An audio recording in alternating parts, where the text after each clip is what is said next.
Oh hi, welcome back. I'll show you how you can force close a program or an app on Windows 11 if it's not working, taking a long time to work due to the high memory usage.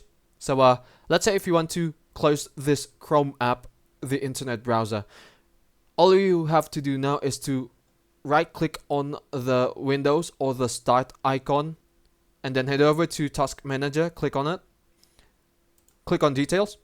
Afterwards, you have to look for the name of the app, Chrome, this one, and then search for the one with the highest memory usage, which is this one. Afterwards, you head over to End Task to close the program, to force close the Chrome app, that's to say. Click here. In this case, it's responding, but I'm showing you the ways of how you can force close it if it's not responding. Click on End Process to force close the app. Then you're done. Let's say if you want to close After Effects. Go to Task Manager again.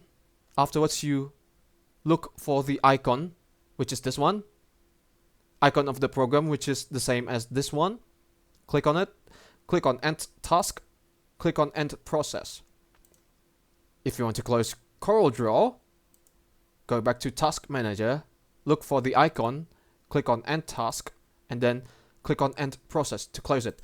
And that's how you can force close an app or a program on Windows 11 if it's not responding.